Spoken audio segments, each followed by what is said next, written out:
Our world constantly urges us to chase fame and influence. Marcus Aurelius wrote that the soul becomes dyed with the color of its thoughts. This ancient insight reveals a profound truth about our modern struggles. We will explore timeless Stoic wisdom for navigating the relentless pull of external desires and the powerful illusion of control. You will gain a clear framework to reclaim your inner peace and redefine your personal success. What if the very goals you are pursuing are actually the source of your anxiety? How can a philosophy from 2,000 years ago possibly help you today? What does true control actually feel like? Stoicism begins with a fundamental division of the world. It asks you to sort every single thing you encounter into one of two distinct categories. The first contains everything that is truly up to you.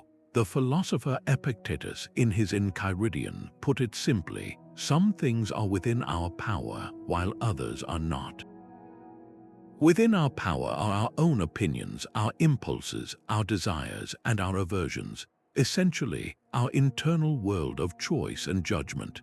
Everything not within our power includes our body, our property, our reputation, and our public standing.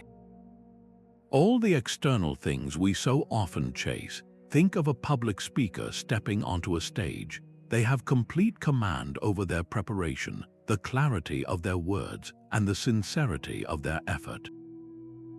These actions are firmly within their control. But the moment their words leave their mouth, control ends. The audience's reaction, the applause, the critical review in the next day's paper, these are all external events. They belong to the second category. The speaker who ties their peace of mind to a standing ovation has handed their inner stability over to a crowd of strangers.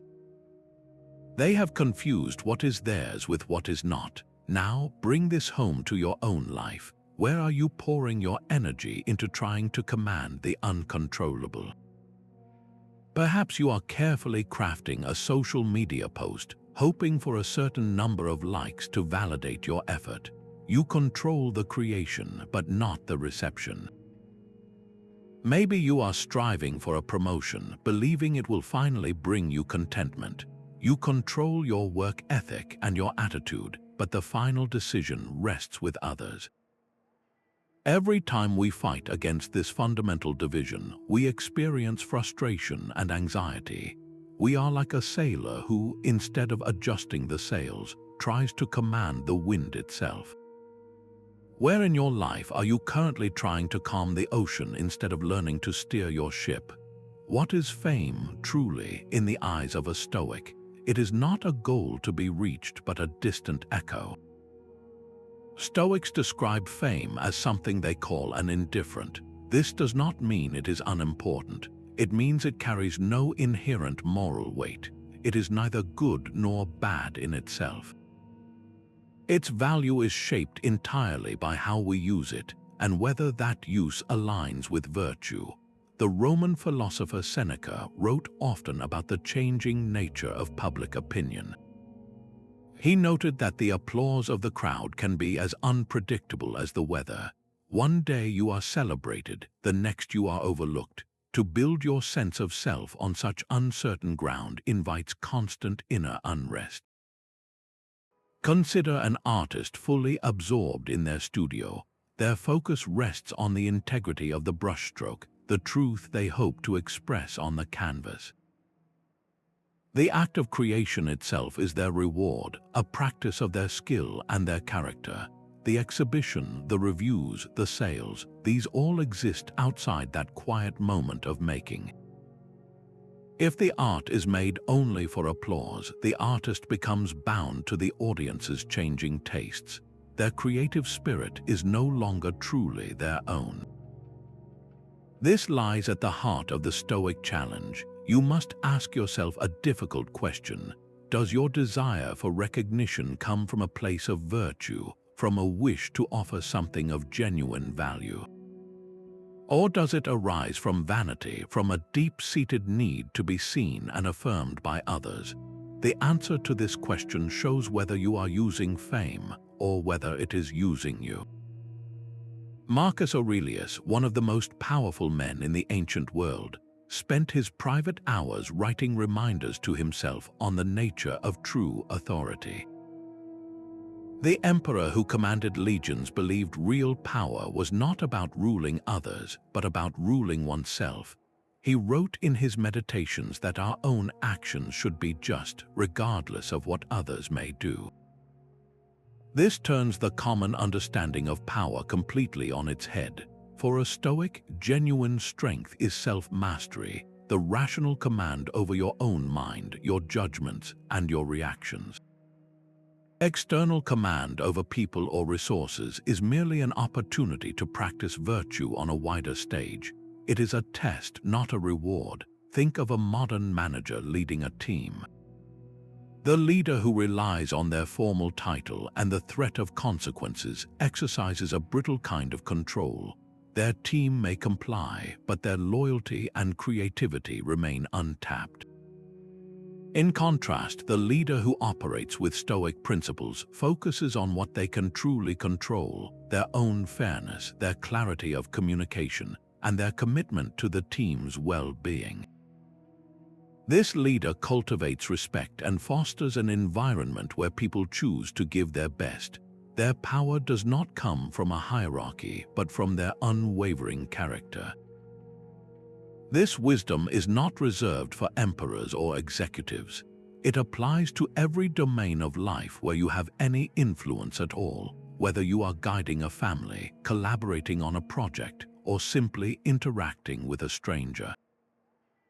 So where in your own life can you choose to exercise power with greater wisdom and justice today, not by demanding more from the world, but by demanding more from yourself?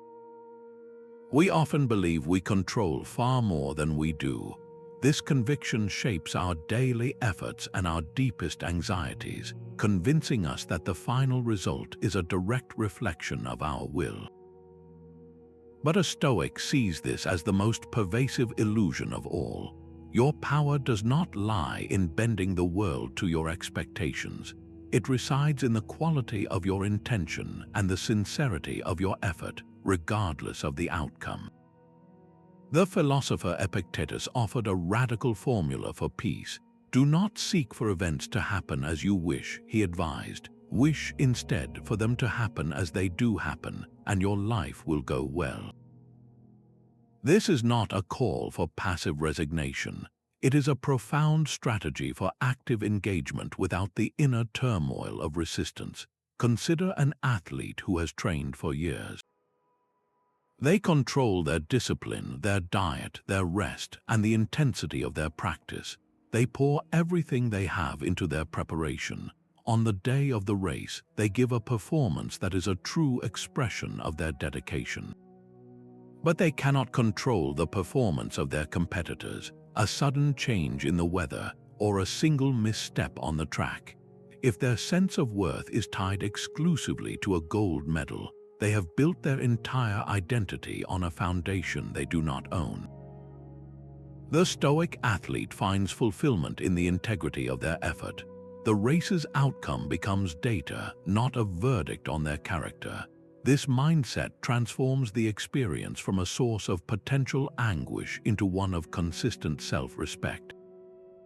Now bring this lens to your own life. Identify one outcome you are deeply attached to right now, perhaps a specific job offer, a particular response from someone, or a defined milestone you feel you must reach. What would happen if, just for a moment, you released your tight grip on that exact result? You would not be abandoning your goal. You would be reclaiming your inner freedom.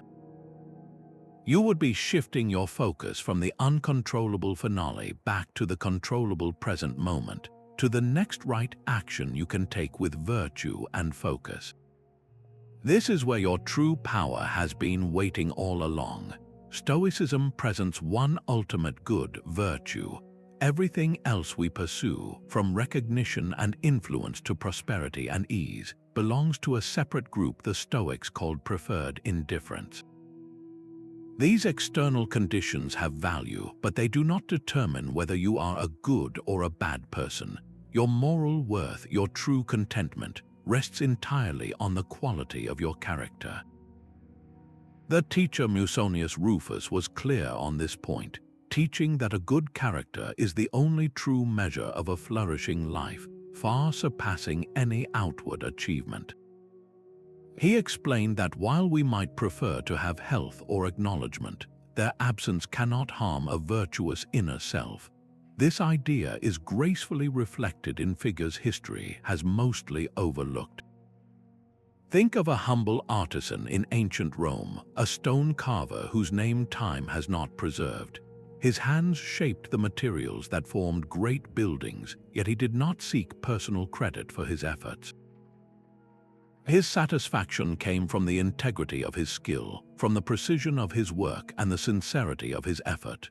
He upheld his character away from public view, finding his reward not in widespread praise, but in the personal understanding that he had done his task with care. His experience stands as a gentle reminder of a life guided by inner principles. This offers a meaningful reflection for your own daily journey. Consider the choices you made today, the actions you took, whether they seemed important or minor. Were they shaped mainly by a wish to act with virtue, to be fair, brave, and thoughtful? Or were they driven by a hope for outside approval, for a positive reaction, a kind word, or an advancement? Your answer does not label you as good or bad, but it shows where you have set your foundation. Is your sense of worth anchored to the steady ground of your own principles, or is it floating on the changing currents of what others might think? What if the very reputation you are building vanished overnight? This profound question lies at the heart of a powerful Stoic exercise known as Premeditatio Malorum, the premeditation of possible challenges. It is not about fearing loss, but about gently loosening the hold that external things can have on your mind. The aim is to see these preferred conditions for what they truly are, temporary and not essential to your core self. Seneca often engaged with this practice, writing letters of consolation to others that explored how to meet difficulty with a steady mind. He was not preparing for despair, but training for resilience. Think of your own life for a moment, that professional role you hold, the social standing you have cultivated, the network of relationships you value. Now imagine it is all gone, not as a catastrophe, but as a simple, quiet thought experiment. If you were no longer a manager, a recognized expert, or a well-connected individual, what would remain? Your character, your capacity for reason, your ability to choose your response, these inner qualities would still be entirely yours, untouched. This mental rehearsal softens the imagined power these externals hold. It allows you to appreciate their presence without becoming dependent on their permanence. So, choose one external you highly value right now, perhaps your professional reputation. Close your eyes and briefly picture a world where it does not exist. Notice the initial concern, and then notice the calm that follows when you realize you are still there, your virtue intact, your inner self secure. This is how you practice freedom, Amor Fati, the love of one's fate. This is the ultimate Stoic embrace, a radical acceptance of every event life presents. It is the decision to welcome not just the pleasant moments, but the obstacles and setbacks too, viewing them all as necessary threads in the fabric of your growth. Marcus Aurelius reflected on this in his private writings, suggesting that an obstacle to an action actually advances that action, and what stands in the way becomes the way itself. This is not passive resignation, but an active, courageous engagement with reality. It is the understanding that every challenge is raw material for building strength and wisdom. Think of a career shift, perhaps an unexpected change in your professional life. In the moment, it can feel like a difficult transition, a redirection of all your plans. But with the lens of Amor Fati, you begin to see it differently. That departure from a familiar role might be the very push you needed to pursue a long-forgotten passion, to start your own business, or to find a position that truly aligns with your values. The experience did not happen to you, it happened for you, creating space for a new and better path to emerge. Now, bring this principle into your own experience. Recall a recent hardship, a frustration, or a plan that did not unfold as expected. How does your perception of that event shift if you choose to see it with Amor Fati? What if that very difficulty was a necessary and even beneficial part of your journey, designed to teach you something essential? This perspective does not erase the challenge, but it transforms your relationship to it, turning resistance into fuel and disappointment into direction. The Stoic mind is an inner fortress, a citadel of reason that no external storm can breach. This is not a place of fearful isolation, but a sanctuary of self-sufficiency. Marcus Aurelius frequently retreated to this mental stronghold, reminding himself that the soul becomes a fortress when it withdraws into its own company and refuses to be harmed by external events. He was not hiding from the world, but fortifying himself to engage with it more effectively. Within this inner citadel, your reasoned judgment and your commitment to virtue form an unassailable defense against the slings and arrows of fortune. The loss of fame, the withdrawal of power, the sting of public criticism, these events may happen outside the walls, but they cannot dictate the peace within. Consider a public figure facing intense and unfair scrutiny in the media. While others might be consumed by anger or a desperate need to set the record straight, the individual grounded in Stoic principle turns inward. They assess the criticism with calm reason. Is any of it true, and if so, can it be used for growth? Is it false and therefore merely noise, irrelevant to their moral character? Their response is not dictated by the crowd's frenzy, but by their own unwavering principles. They remain calm not because they are indifferent, but because their sense of self is rooted in something far more stable than public opinion. So how can you begin to strengthen your own inner citadel against external pressures this very week? Start with small, deliberate practices. The next time you feel a rush of anxiety about how you are perceived, or a surge of frustration over a circumstance you cannot change, pause. Take one conscious breath and consciously redirect your focus from the external event to your internal response. Ask yourself, what is within my power here? My judgment about this situation, my impulse to react, my next action. These are the stones with which you build your fortress, one rational choice at a time. This inner work makes you resilient not to life's challenges, but to their power to disturb your peace. Not everything that appears good is good. Our minds are constantly presented with snap judgments, immediate reactions to the events and people around us. The Stoics called these initial reactions impressions, and they identified a crucial space between receiving an impression and giving it our full assent.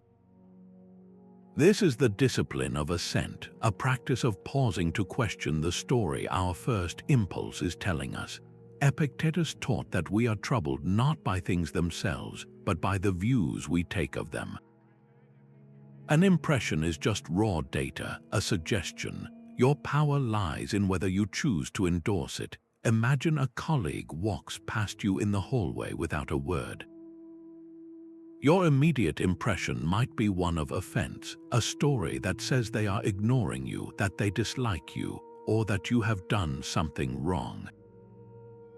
This impression carries an emotional charge, urging you to react with distance or perhaps to seek confirmation from others.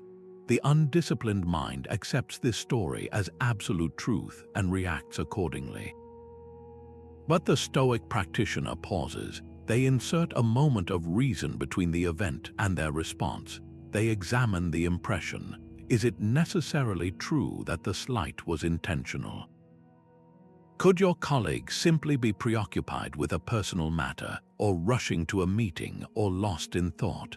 By questioning the initial narrative, you reclaim your freedom.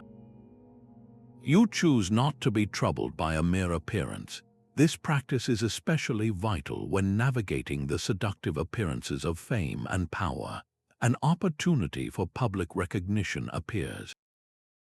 The initial impression screams that this is an unqualified good, a validation of your worth, but the disciplined mind pauses to examine it. Is this recognition aligned with my core values?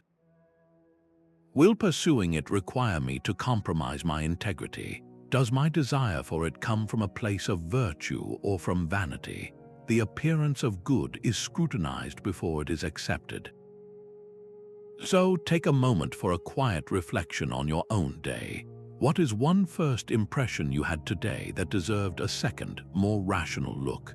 Perhaps it was a flash of irritation in traffic, or a feeling of envy seeing someone else's success, or a wave of concern about an upcoming evaluation. In that moment, you are presented with a story. By learning to examine these impressions before you accept them as truth, you stop being a puppet to external events and start becoming the author of your own inner state. Who do you look up to, and why does that choice matter so deeply to your inner growth? The Stoics understood that we become what we consistently admire, so they were exceptionally deliberate in selecting their role models. Their practice was not to envy a person's fame or fortune, but to actively emulate their specific virtues, their strength of character in the face of life's inevitable challenges. They looked past the external trappings of success to study the internal qualities that made a person truly resilient and just. A primary example for many was Cato the Younger, a Roman senator known not for his political victories, which were few, but for his unyielding integrity. He stood against the corruption of his time with a consistency that made him a living symbol of Stoic principle, even when his stance required great personal sacrifice. His contemporaries sought power, while Cato sought to be a man who could be trusted with power, a crucial distinction. He was a role model not because of what he achieved, but because of who he was and who he remained when everything was on the line. In our modern world, this translates to a thoughtful choice of mentors. It is easy to be drawn to the most visible, the most outwardly successful person in your field.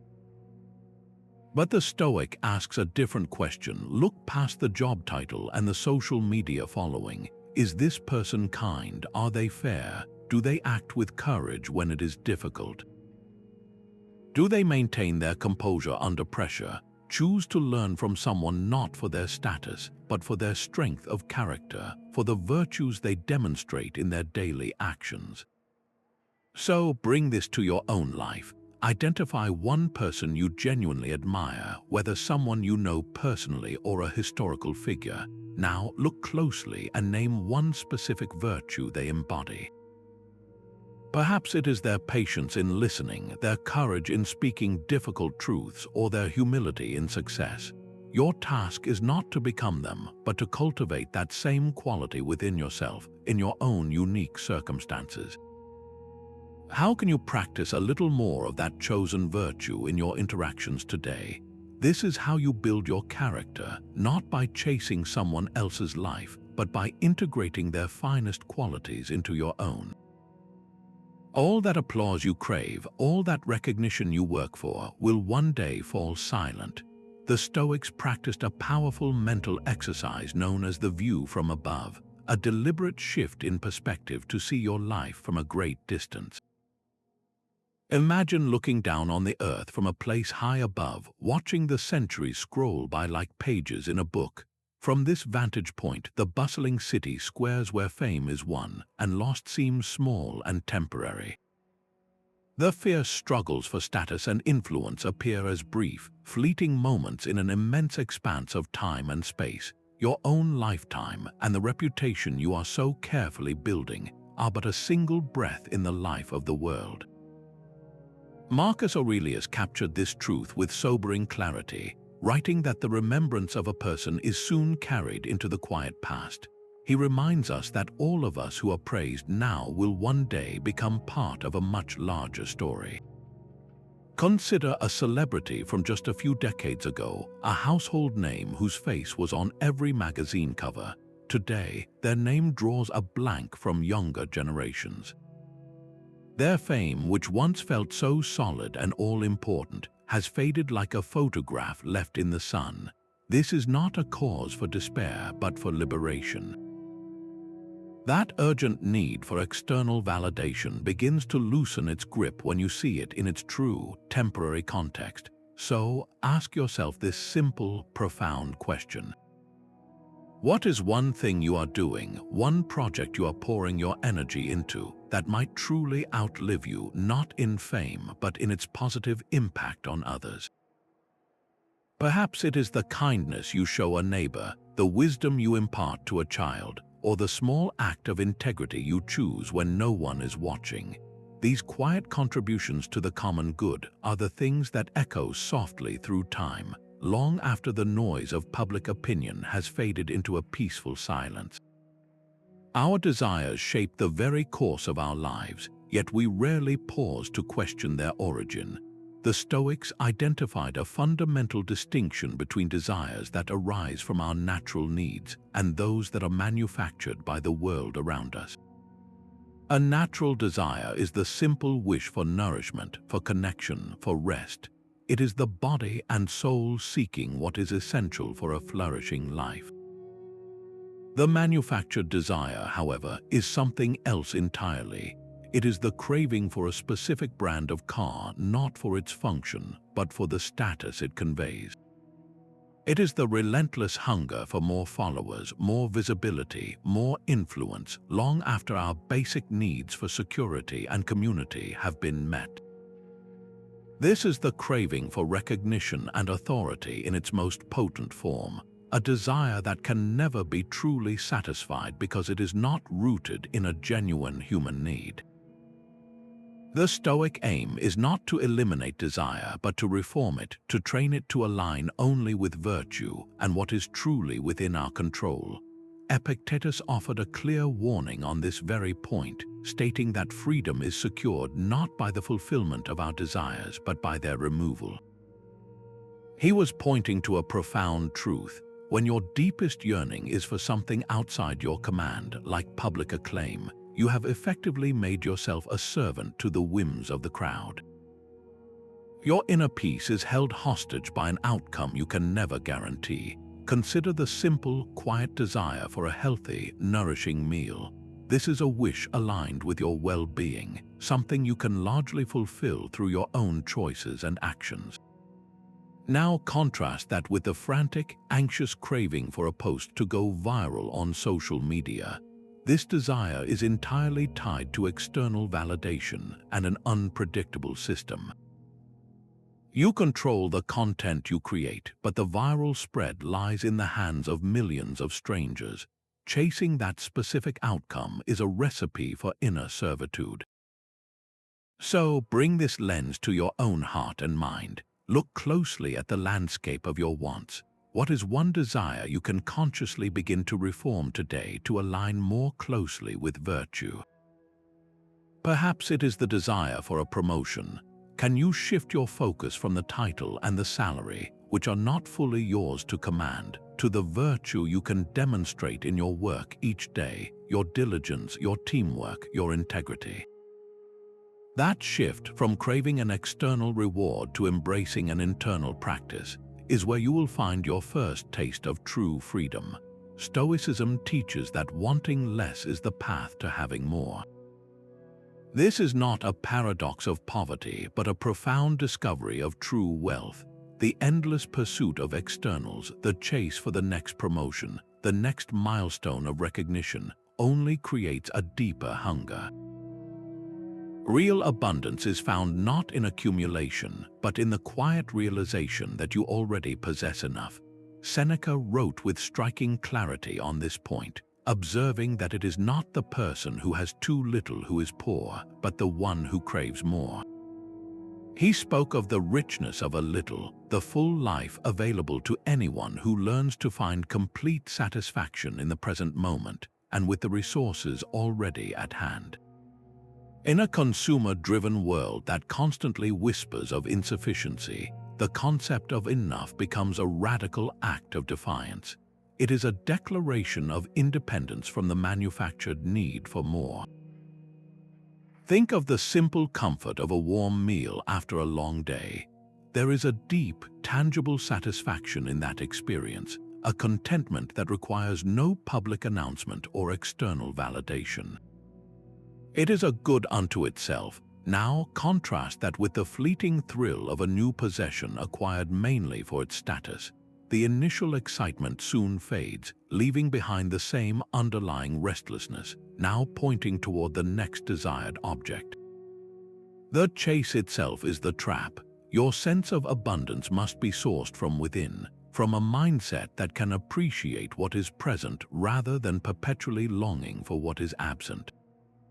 So take a quiet breath and bring your awareness to this single moment. What is one thing you already have right now that brings you a genuine sense of contentment? It might be the steadfast loyalty of a friend, the quiet peace of a morning routine, or the simple ability to learn and grow. Identify it, and for just a moment, allow your appreciation for it to be complete, needing nothing more.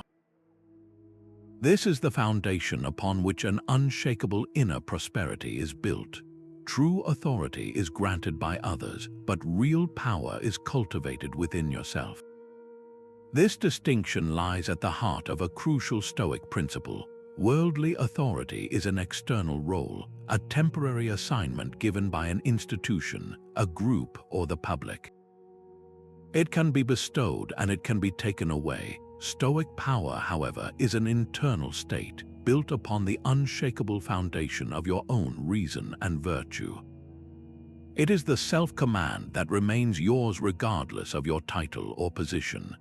A Stoic can hold immense authority without being psychologically attached to it, seeing it not as a personal possession but as a platform for service, a role to be played with integrity. Marcus Aurelius, the emperor who commanded the known world, constantly reflected on this very idea in his private meditations. He reminded himself that his imperial duties were simply the work of a human being, and that the purple robe he wore was merely sheep's wool dyed with the blood of a shellfish. He stripped the external trappings of his authority down to their raw, humble materials, ensuring he never confused the role he played with the man he was. His power did not come from the throne, but from his unwavering commitment to justice and duty within that role. Consider a judge presiding over a courtroom. They hold considerable authority with the power to make decisions that profoundly affect lives. A judge who is attached to this authority might be swayed by pride, by a desire to be seen as powerful or infallible. Their rulings could become more about asserting control than serving justice. In contrast, a judge grounded in Stoic principle wields that same authority from a place of detached virtue. They understand the robe and the gavel are symbols of a function, not their core identity. Their focus is solely on listening with impartiality, reasoning with clarity, and delivering a judgment that is fair. They exercise power not over the people in the room, but over their own biases and impulses, ensuring their internal virtue guides their external actions. This brings us to a reflective question for your own life. In the various roles you occupy, whether as a parent, a team leader, a mentor, or a friend, which force is the primary driver of your actions? Do you find yourself seeking power over others, a desire to control outcomes and command compliance? Or are you cultivating an authority guided by wisdom, an influence that flows naturally from your consistent character and your commitment to the good of those you serve? The answer reveals whether you are wearing your roles like a costume or living them from a place of genuine, unassailable strength. Your thumb scrolls past another flawless vacation photo, a career announcement, a smiling family portrait. A quiet unease settles in your chest, a subtle voice whispering that you are falling behind. This is the trap of comparison, a mental habit that fuels our endless chase for status and recognition. We are constantly measuring our own complex, messy internal reality against the curated highlight reels of others. The Stoic philosophers identified this tendency as a primary source of inner turmoil.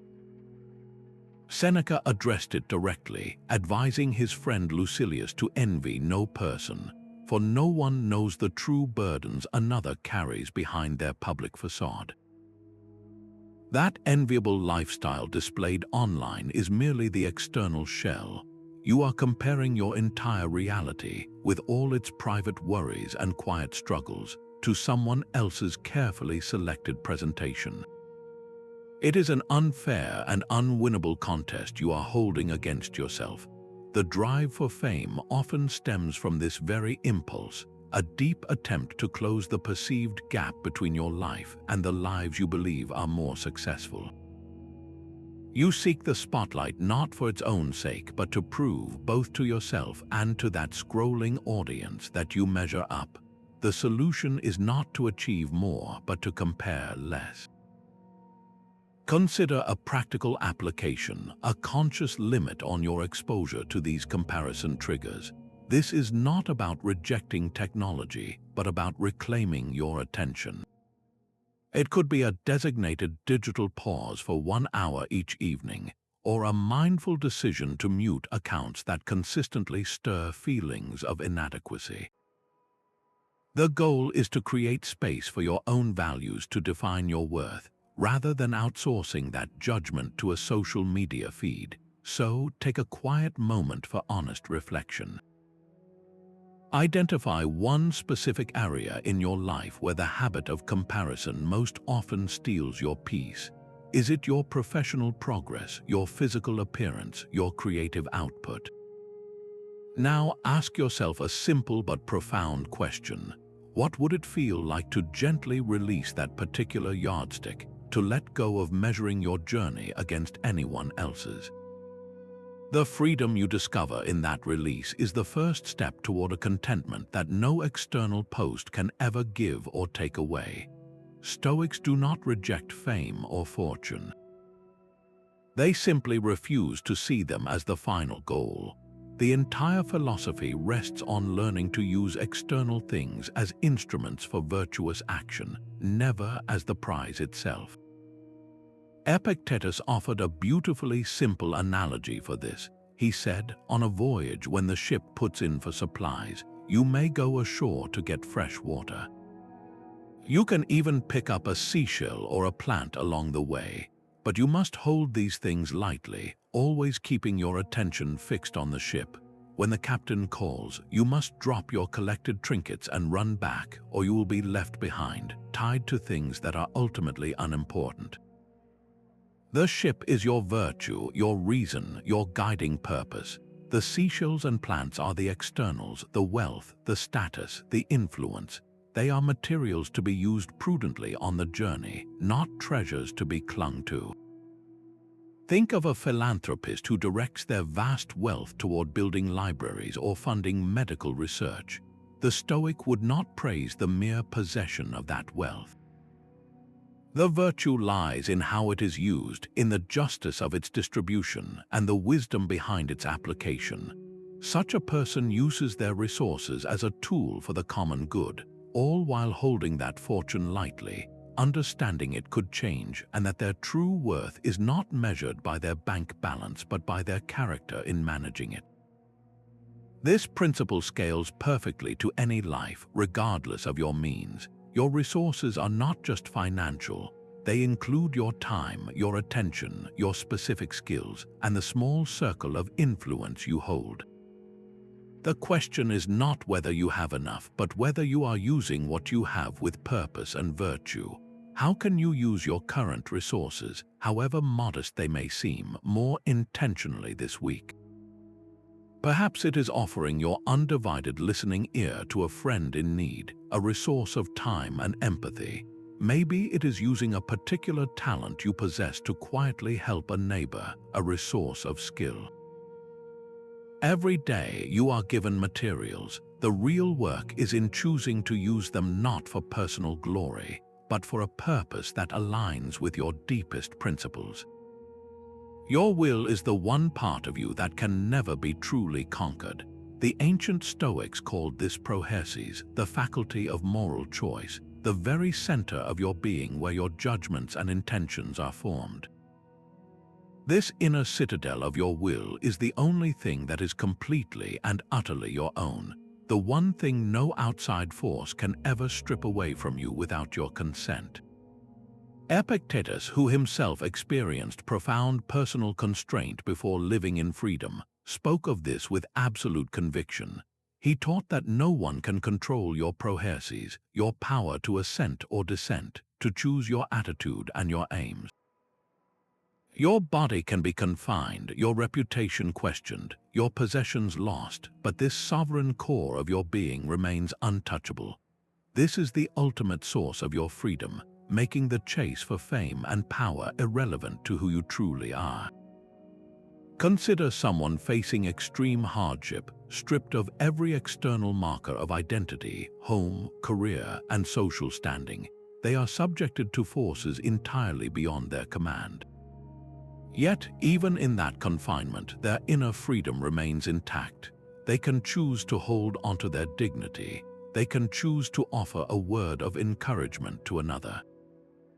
They can choose to interpret their experience not as a defeat, but as a test of their spirit. These choices, small and internal as they may seem, are exercises of a sovereign will. They are declarations that the core self cannot be owned by another. This profound sovereignty transforms how you approach every decision in your own life. Think back to a recent choice you made, perhaps a reaction to a difficult message or a decision about how to spend your evening. Now look at it through this Stoic lens. Was that decision a true exercise of your sovereign will, a choice made from your own reasoned judgment and aligned with your virtue? Or was it merely a reaction to an external pressure, a hurried response to criticism, a choice driven by a craving for approval or a fear of missing out? When you act from that deep, internal place of choice, you are free regardless of the outcome. When you react from a place of external pressure, you have, for a moment, surrendered your sovereignty. The pursuit of fame and power is ultimately a plea for outside validation, a request for the world to confirm your worth. But the Stoic knows that worth is not given, it is built from within, through the consistent exercise of a will that chooses what is right, no matter the circumstances. Apathy, in the Stoic sense, is a word that has been deeply misunderstood. It does not mean a cold, emotionless withdrawal from the world. True Stoic apathy is instead a state of profound inner freedom, a liberation from the irrational passions that so often hijack our peace. It is about not being ruled by the frantic highs of desire or the crushing lows of fear, especially when those feelings are tied to the external world of reputation and control. Seneca described the ideal state as a mind that is steady and calm, standing firm against the shocks of both circumstance and opinion. This steadiness is your anchor in the turbulent seas of public life. Imagine you publish a piece of work, a book or a project that represents a deep part of you. The next day, a strong critique appears, challenging your core ideas. The initial, raw impression is one of hurt and defensive frustration, a passion that calls for a quick response. At the very same time, a message arrives from a respected colleague, praising your work as thoughtful and insightful. The immediate impression here is one of pride and validation, a different passion that urges you to enjoy the moment. The undisciplined mind is thrown back and forth between these two external judgments, its entire emotional state dictated by the opinions of others. The mind practicing Stoic apathy, however, receives both the critique and the praise with the same measured equanimity. It pauses to examine each impression with reason. Is there any useful truth in the feedback that can help me grow? Is the praise an accurate reflection of my sincere effort or merely flattery? By refusing to be swept away by either passion, you reclaim your inner sovereignty. Your worth was never in the review or the compliment. It remains securely within you, in the quality of your effort and the integrity of your character. So take a quiet moment for a personal reflection. Which irrational passion most frequently disturbs your own peace? Is it the sharp sting of frustration when your perspective is questioned, or the anxious craving for approval when you share an idea? Once you name it, you can begin the work of applying reasoned judgment.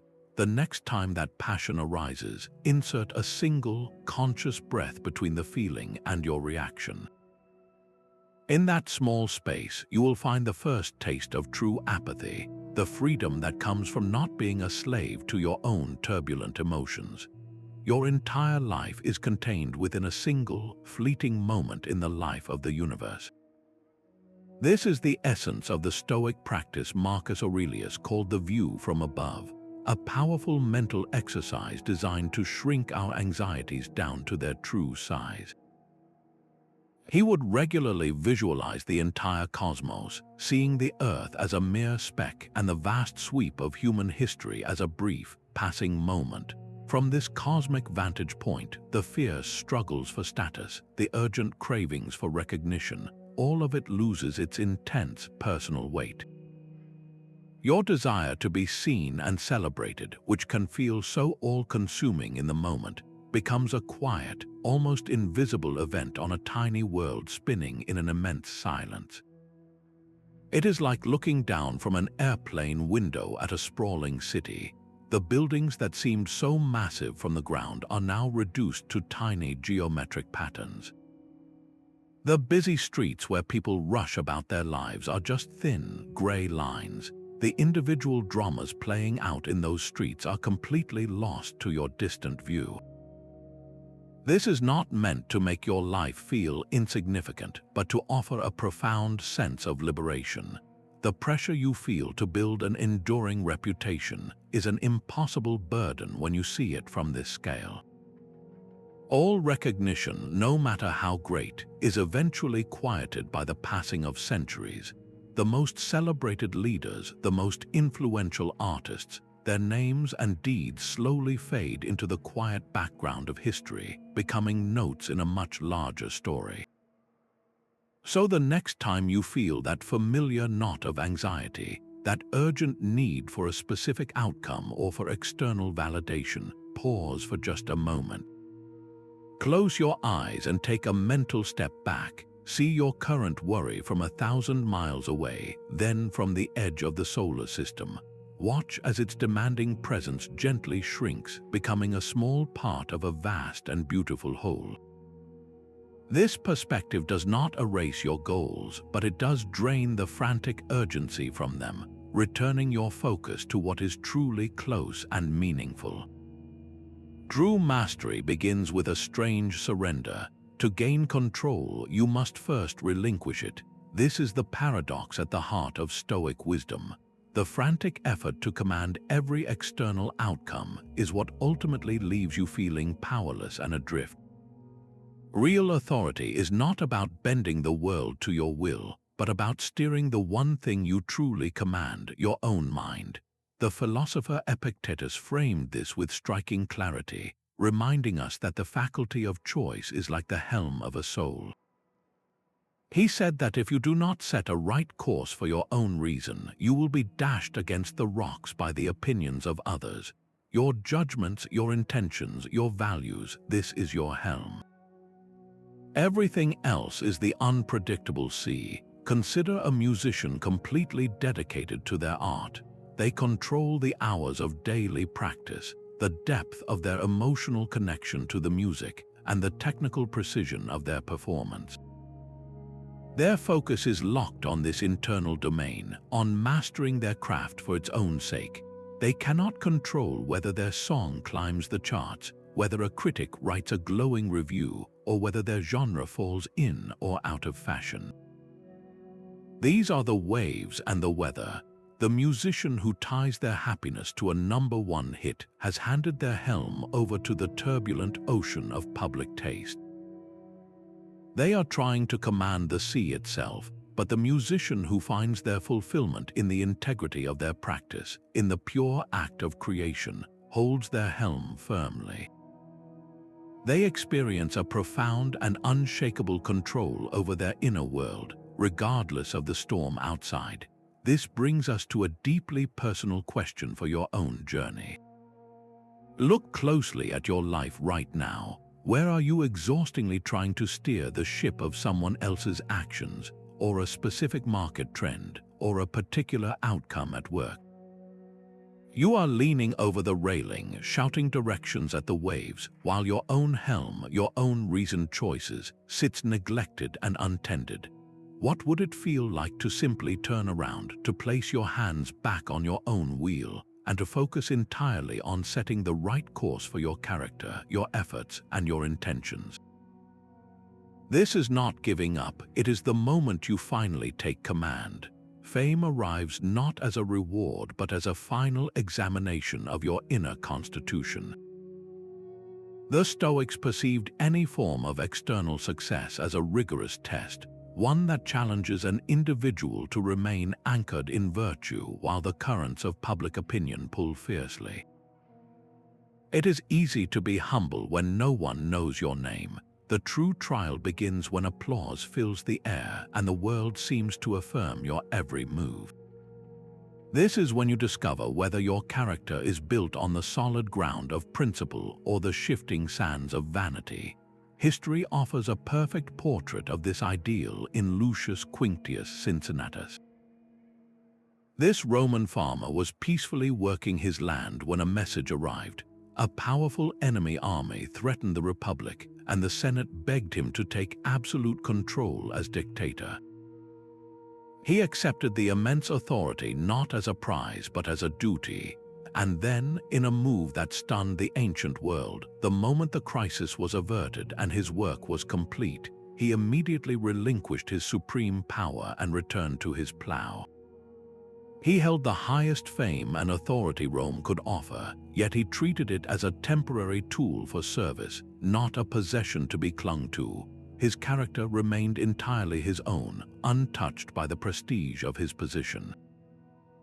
Now consider a modern artist who creates a piece that suddenly goes viral. The spotlight turns on them with blinding speed.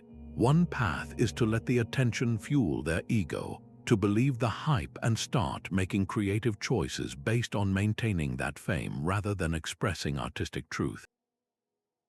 Their character, once defined by a love for the craft, becomes shaped by a new need for constant validation.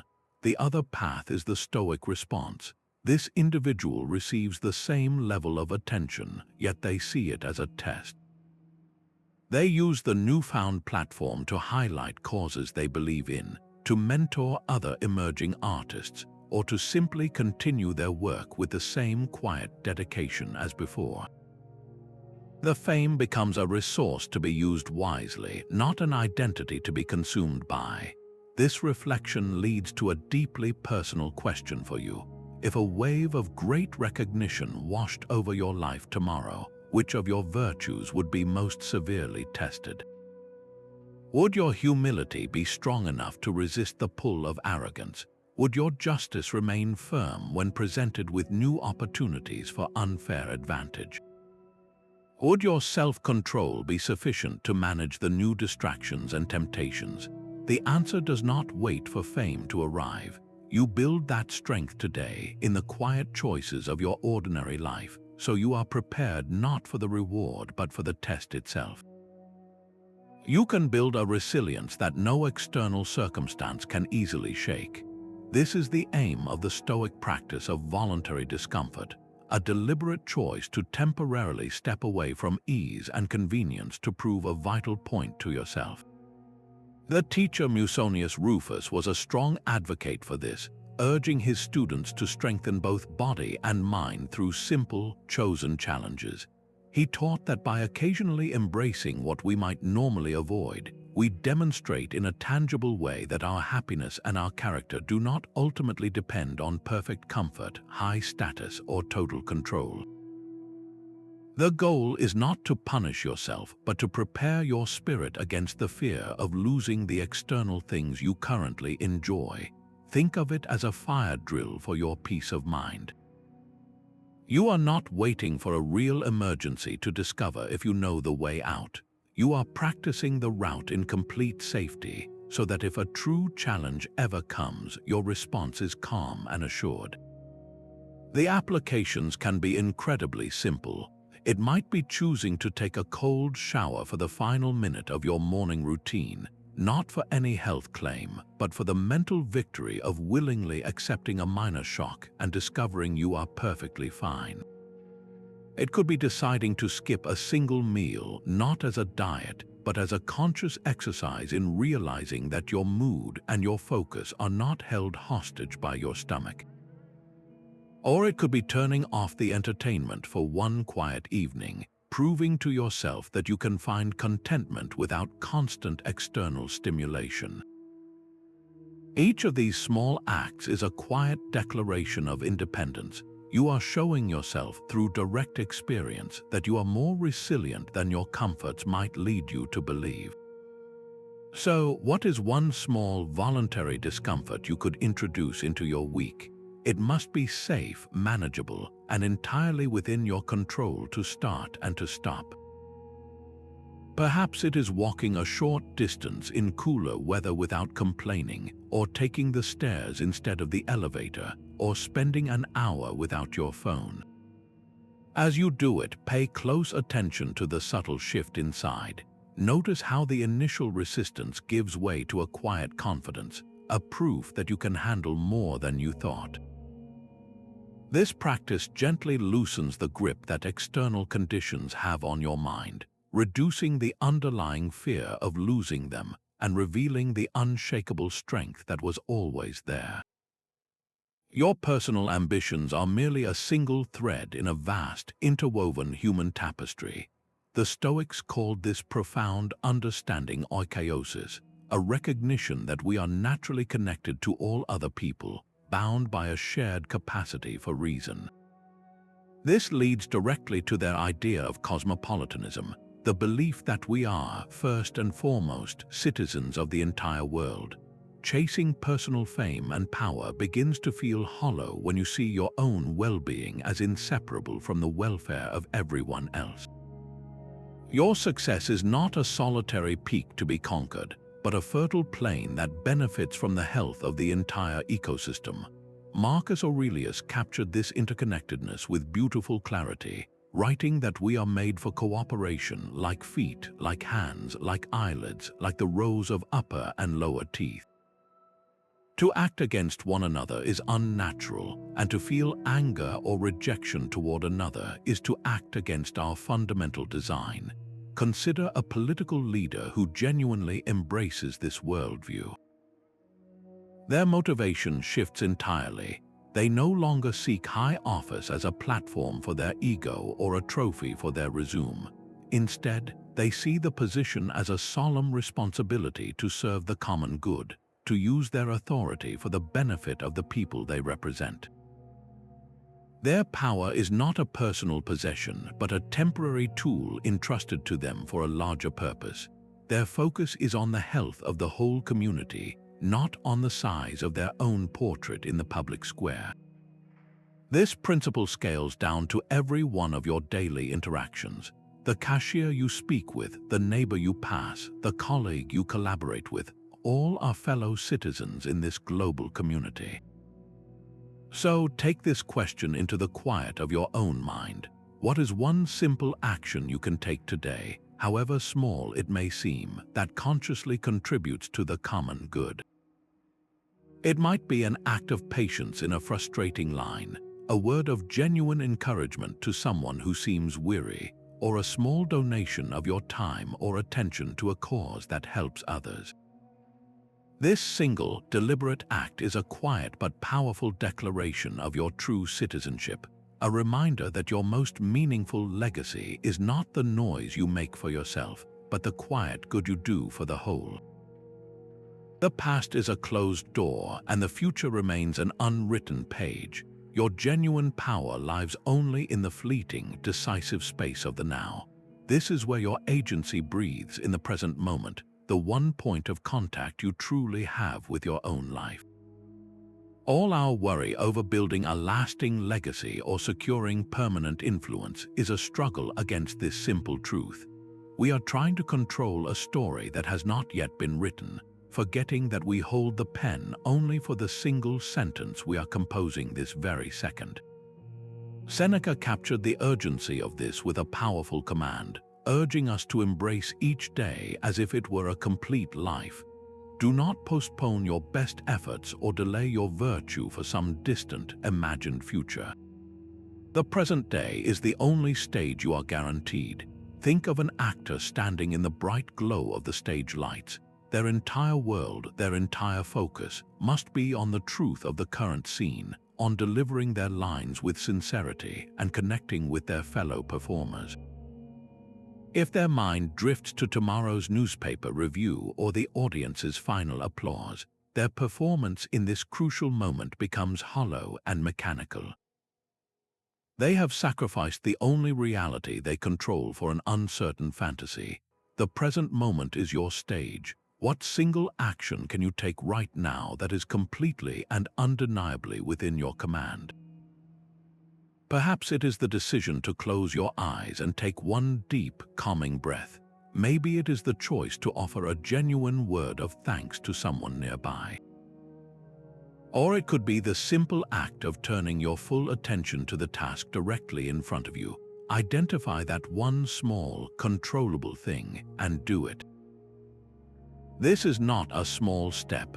It is the entire practice of reclaiming your life from the illusion of a future you can never own. Fortune, to the Stoic mind, is a capricious and utterly indifferent force. She bestows her favors and withdraws them with no regard for merit or justice, much like a sudden storm that soaks the just and the unjust alike. This is not a pessimistic view, but a deeply liberating one. Both the so-called good fortune of wealth and acclaim and the difficult fortune of personal challenge and hardship are ultimately indifferent. They are merely the raw materials placed before you.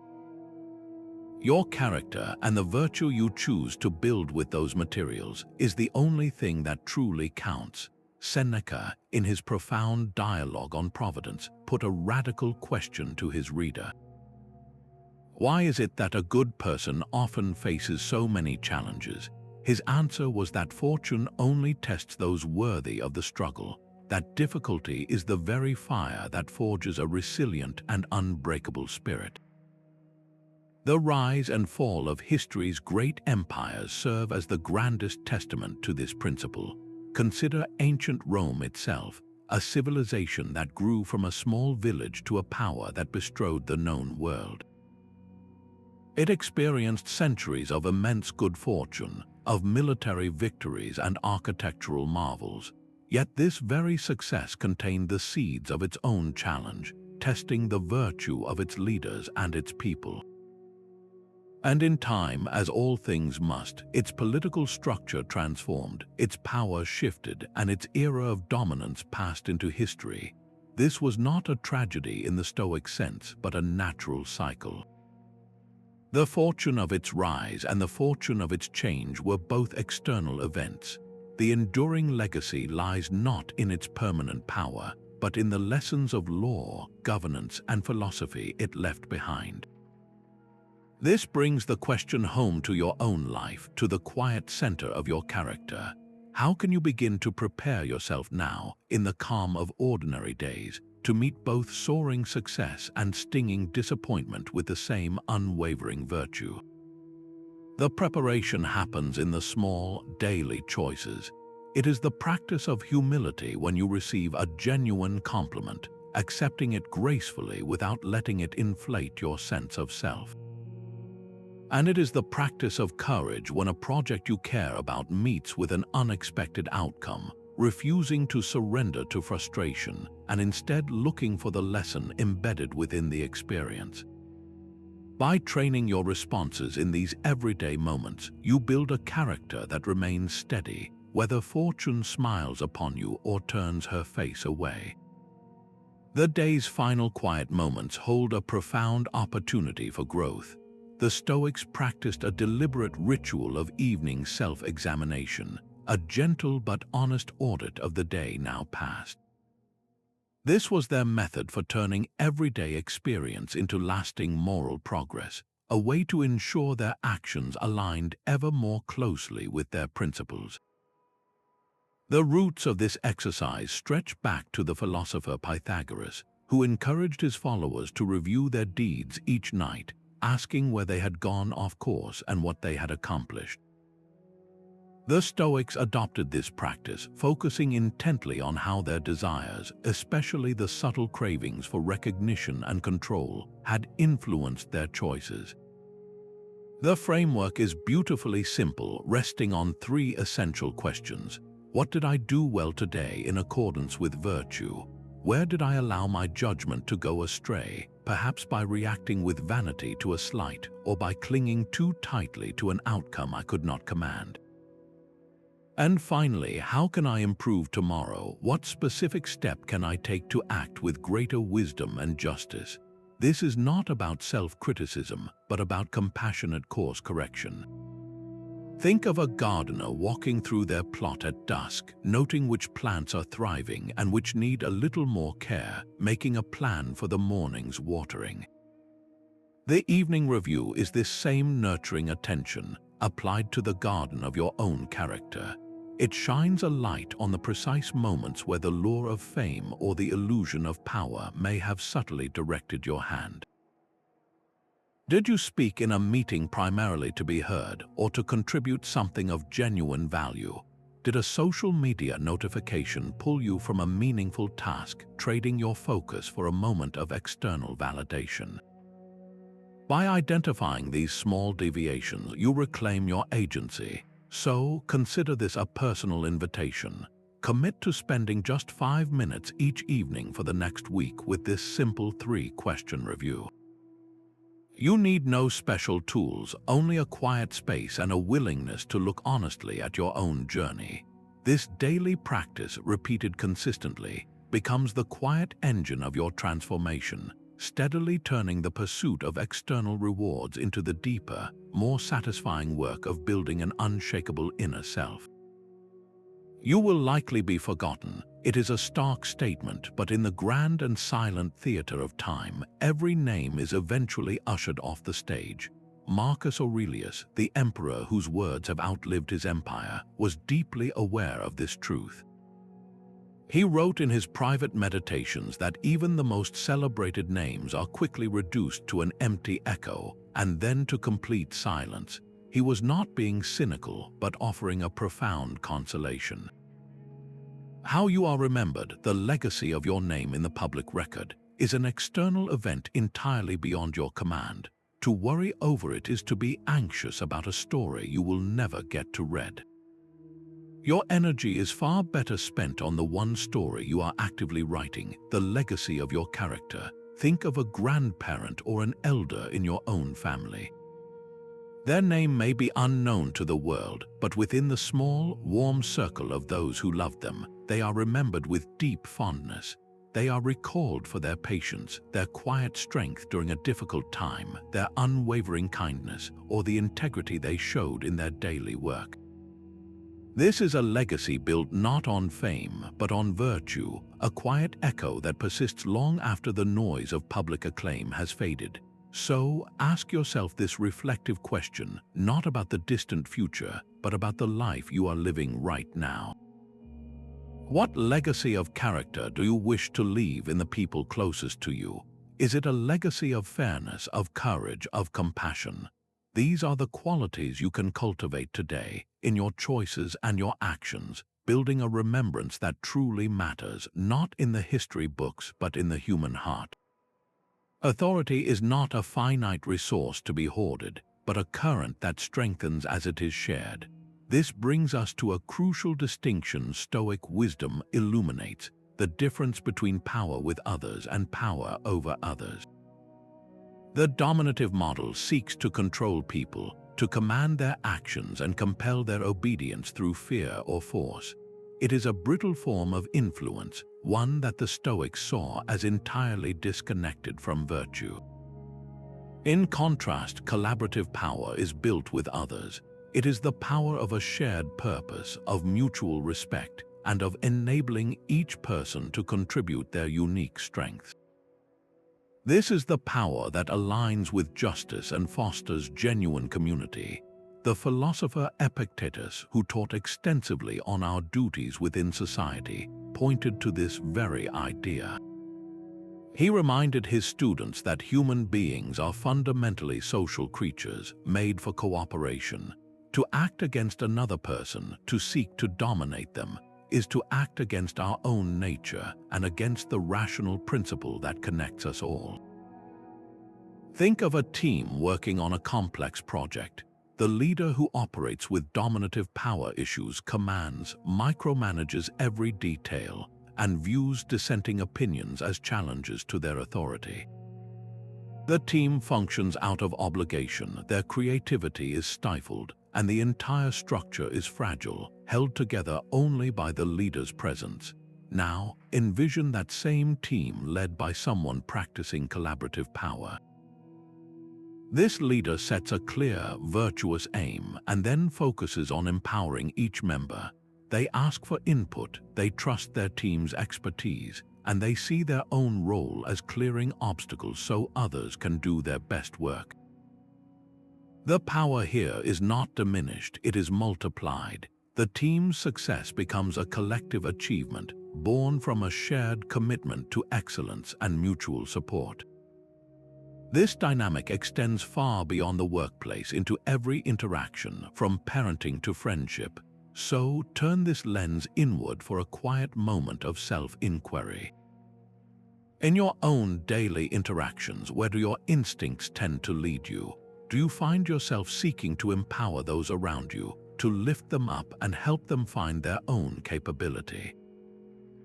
Or is there a subtle pull to exert power over situations and people, to ensure things unfold exactly as you envision? Your honest answer reveals whether you are building walls of control or bridges of shared strength. Complex desires build intricate cages around your freedom. Seneca observed that riches have enslaved more people than they have ever freed, a truth that stretches far beyond mere money. The more elaborate our wants become, the more we are called to serve them, dedicating our time and energy to maintaining and expanding the very systems that confine us. This principle applies directly to the pursuit of fame and influence. Chasing recognition pulls you into a web of social expectations, constant performance, and the need to manage other people's ever-shifting opinions. Each new layer of desire adds another lock to the door of your inner self. True liberation begins with simplification, with consciously choosing to want less so that you can truly possess more of your own life. Think of the difference between a cluttered room and a minimalist space. The cluttered room demands constant attention, dusting, organizing, and protecting. Your mind is perpetually occupied with the things around you. The minimalist space, by contrast, requires little upkeep, leaving your attention free for more meaningful pursuits. Your desires function in the exact same way.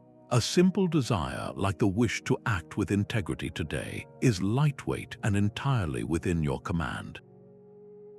A complex desire, like the need to be seen as the most influential person in your industry, is a heavy burden that depends on countless external factors you can never control.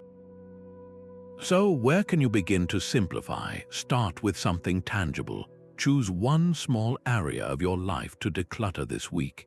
It could be a physical space, like a single drawer that has become a catch-all for miscellaneous items. Or it could be a digital space, like unfollowing 20 accounts that no longer serve your peace or purpose. As you clear the external noise, you will notice a quieting inside. The frantic urge to be seen and validated begins to lose its power because you are actively choosing what deserves your attention. Now turn that lens inward. What is one complication in your own life, one obligation or pursuit that could be gently simplified to increase your freedom? True freedom is not found in commanding the world, but in mastering your response to it. This entire journey through Stoic wisdom brings us to a single, powerful synthesis.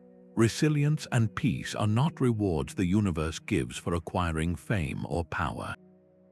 They are the natural results of a mind that has learned to detach from those very illusions, focusing its energy solely on what is within its command. We have walked through the fundamental dichotomy of control, separating our internal world of judgment and virtue from the external world of reputation and outcomes.